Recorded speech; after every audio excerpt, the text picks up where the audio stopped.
हमारे साथ मौजूद हैं मिर्ज़ा इकबाल बेग। किसी तारफ़ के मोहताज नहीं है, जर्नलिज्म जो स्पोर्ट्स जर्नलिज्म में एक नाम है। बहुत शुक्रिया हजूर। मैं आज फिग्यूरेटिवली आपसे सवाल करूंगा, वो ये कि अरशद नदीम साहब ने जब नेज़ा फेंका तो उस नेज़े की ताकत में फेंकने से पहले पंजाब गवर्नमेंट की कितनी ताकत थी, फेडरल गवर्नमेंट ने कितना जोर लगाया था और सिंध ने कितना जोर लगाया था, या ये जोर तब लगा जब जाके जमीन में फंस गया नेजा? आप मेरी बात तो समझ गए होंगे, अब तो सारे सर पे टोपी पहन रहे हैं। जी इकबाल बेग साहब। जी काजी सईद साहब, बहुत बहुत शुक्रिया मुझे अपने प्रोग्राम में मदऊ करने का। देखें, कहते हैं ना कि जीत के बहुत सारे बाप होते हैं और शिकस्त यतीम होती है। तो अरशद नदीम जीत कर आया है तो विक्ट्री हैज मैनी फादर्स, तो हर कोई निकल आया है कि जी हमने सपोर्ट किया, हमारा विजन था। हालांकि आपने वीडियो देखी होगी, जब वो जा रहा था पेरिस ओलंपिक्स में शिरकत के लिए, 3 आदमी थे, एक वो, एक उसका कोच सलमान बट और एक और आदमी। उस वक्त कोई नहीं था, लेकिन जब वो वापस आया तो सारे हुकूमती लोग जो है उसके इस्तकबाल के लिए पहुंच गए। और आपने तस्वीर देखी होगी कि उसको पीछे कर दिया गया और हुकूमत के लोग आगे आगे खड़े थे। मैं हैरान होता हूं, पहले आप खिलाड़ी को तो उसके पास तो नेजा खरीदने के लिए, जेवलिन खरीदने के लिए पैसे नहीं थे काजी साहब। भारत के नीरज चोपड़ा के पास 177 जेवलिन है। पाकिस्तान का अरशद नदीम जेवलिन के लिए लोगों से रिक्वेस्टें करता फिर रहा था। कहाँ थे ये लोग उस वक्त, कहाँ गए थे जो अब जीत का जश्न मना रहे? तो मेरे ख्याल में ये बड़े अफसोस की बात है कि एक आदमी जिसने अपनी जाती मेहनत और अपने जाती तजुर्बे और जाती उसकी बदौलत जो है, वो महारत की बदौलत वो ये मेडल जीता है, तो हमें उसको सपोर्ट करना चाहिए। ये ना हो कि हम जो है ना उसके लिए सब लोग निकल आए हैं कि इसने इतने इनाम। उस वक्त नेता 7-8 लाख रुपए का था, उस वक्त देने के लिए किसी के पास पैसे नहीं थे, अब सबके पास पैसे आ गए। ये अलमिया है हमारे मुल्क का। काजी अच्छा, एक और बात बताइए, अभी हमारे वफाकी वजीर साहब कह रहे थे कि 92 से बड़ी फतह है। ये फतह तो है, बहुत बड़ी है, लेकिन इस कंपैरिजन का क्या मतलब है और आप क्या समझते हैं कि एक इंडिविजुअल इवेंट जीतना? चलें हम कंपैरिजन कर लेते हैं, अगर मजबूर किया हमें वजीर मौसूफ ने, तो how do you rate and understand are you react to this statement Beg साहब? सर 92 की विक्ट्री जो थी, गालिबन उसको वो बुग़्ज़े इमरान खान में ये कह रहे हैं कि 92 से बड़ी है, वो टीम एफर्ट थी और पाकिस्तान 75 से वर्ल्ड कप खेलना था क्रिकेट का, 92 में जीता। नो डाउट अरशद नदीम की तने तन्हा कोशिश है, वहां टीम एफर्ट थी। तो हम कंपैरिजन नहीं कर सकते टीम एफर्ट को और इंडिविजुअल एफर्ट को। तो ये तो दीवाने की बढ़ है ना कि जो कंपेयर कर रहे हैं। और मेरे ख्याल में शायद वो आइंदा ये ना कहते हैं कि अरशद नदीम हमारे अगले वजीर आजम होंगे क्योंकि पाकिस्तान के लिए विक्ट्री लेकर आए। कुछ पता नहीं, कोई बईद नहीं इस मुल्क में काजी साहब। अच्छा बेग साहब, मैं एक थोड़ी सी बात पूछता हूँ। मैं स्पोर्ट्स फ्रीक रहा हूँ। हॉकी में हमारे 3 वर्ल्ड कप, एक ओलंपिक, उसके बाद बैरामडी अवारी साहब गालिबन एक तमगा लेके आए थे। स्कॉश में पूरी दुनिया को हमने लीड किया, जय फंड को आगे लगाया हुआ होता था। ये क्या देख रहे हैं, ये क्या आया जवाल कि आज हम क्वालिफाई नहीं करते हॉकी के लिए, या इवन क्रिकेट में भी बाहर हो गए पिछले कप में? How this happened? क्या तवज्जो थी बहुत ज्यादा सर?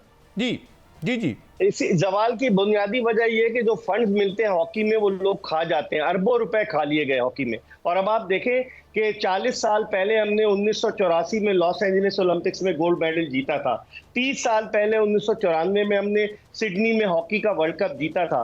तो उसके बाद क्या हुआ? उसके बाद काजी साहब, जिन लोगों ने 96 के अटलांटा ओलंपिक्स से कबल बगावत की, टीम नीचे की तरफ आई और वो लोग जो खिलाड़ियों के साथ खेलते थे वो एडमिनिस्ट्रेटर बन गए, सियासी बुनियादों पर लोगों के साथ ताल्लुकात इस्तेमाल करके, जिसकी वजह से हॉकी नीचे की तरफ जा रही है। अब स्क्वाश भी आपको पता है कि स्क्वाश में कोई काबिल जिक्र आदमी नहीं है। जानशेर और जहांगीर के बाद वो एक्चुअली पाकिस्तान एयरफोर्स ने टेक कर ली थी। स्क्वाश जो है अपने फोल्ड में ले लिया था। और मजे की बात है, स्क्वाश फेडरेशन का सेक्रेटरी माजी में टीम के साथ जाता था, कोच बन जाता था। तो अलमिया ये एक और सवाल में इसके बाद मेरे साथ मियां शाहिद साहब हैं, वो भी सवाल करेंगे। अभी जो हमारे लोग गए उसमें 7 प्लेयर थे, 23 मेरे 23 थे या 21 थे, 7 जो लोग गए, वो भी जरा बता दे क्या कंपोजिशन थी? तमगा एक मिला हमें, वेरी गुड जी। 7 प्लेयर थे काजी साहब, 11 ऑफिशियल थे। 11 और वो जो वफाकी वजीर बराए बैनुल सूबाई राब्ता, जिनकी वीडियो देखी होगी कि वो दरिया में सैर कर रहे हैं, तो वो जो थे वो कहते हैं अपने खर्चे पर गया कर रहा हूं। जी मियां शाहिद साहब। बेग साहब, मियां शाहिद बात कर रहा हूं। मैं आपसे सवाल ये करूंगा कि जेवलियन जो है वो तो चंद 100 लोग जो हैं वो खेलते होंगे, चंद लाखों लोग जो हैं वो देखते होंगे। क्रिकेट जो है वो 3-4 अरब लोग जो हैं वो देखते हैं। और क्रिकेट जो है वो पूरी दुनिया में जो है खेली जाती है। तो ये आज जो वजीर मौसूफ ने बयान दिया है कि 92 की फतह से ज़्यादा ये फतह है, तो ये कैसा बयान आप समझते हैं कि चंद लोग खेलने वाले और चंद लाख लोग देखने वाले और उधर जो है वो अरबों लोग देखने वाले गेम, तो ये कैसा बयान है?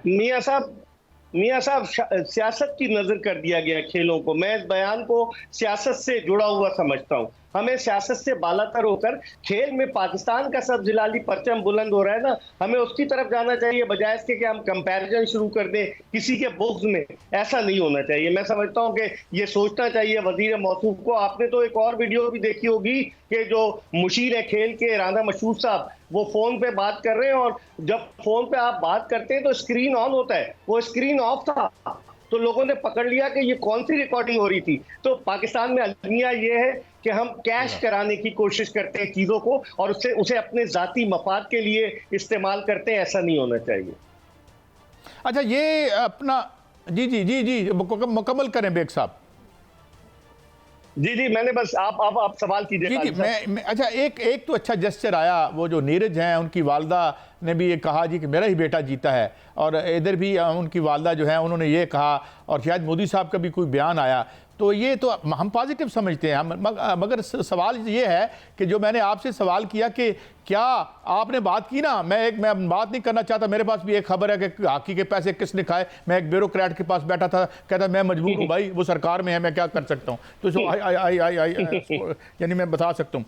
मगर आपको रिनेसांस दोबारा हमारी स्पोर्ट्स की आती नज़र आती है जिस तरह पहले थी, जैसे हम लड़कपन में थे? बेग साहब बहुत मुश्किल नजर आया काजी साहब। देखें, सियासी बुनियादों पर अपॉइंटमेंट हो रहा है। अब देखें, अताउल हक कासमी कितने बड़े दानिश्वर हैं, नॉर्वे में पाकिस्तान के सफीर रहे, पीटीवी के एमडी रहे। तो क्या हुआ, कासमी साहब के साहबजादे को इन्होंने काजी साहब पाकिस्तान स्पोर्ट्स बोर्ड का डीजी बना दिया। मानता हूँ यासिर पीरजादा एक अच्छे एडमिनिस्ट्रेटर हैं, but he has nothing to do with sports. उनको बना दिया गया। तो हमारे यहाँ सियासी बुनियादों पर अगर लोगों का अपॉइंटमेंट होगा तो फिर यही हाल होगा ना। बेग साहब आपने सियासी बुनियादों पर अपॉइंटमेंट्स की बात की है। अभी हमारा क्रिकेट का हाल बहुत बुरा है और मोहसिन नकवी साहब जो हैं वो इस वक्त पीसीबी के चेयरमैन हैं। आप क्या समझते हैं? और ये खबरें ये भी हैं कि उनके जाने की खबरें हैं और वो उनको हटाए जाने की खबरें हैं।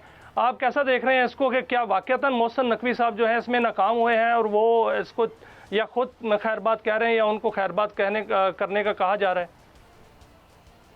मियां शाहिद साहब, मोहसिन नकवी के पास ऐसी जादू की छड़ी है कि वो हर ओहदा रख सकते हैं। आप देखें, वफाकी वजीर दाखिला भी हैं और क्रिकेट बोर्ड के चेयरमैन भी हैं, लेकिन 6 फरवरी को वो आए लेकिन उनसे कंट्रोल नहीं हो पाया। उन्होंने 9 जून को भारत के खिलाफ शिकस्त के बाद कहा सर्जरी होगी,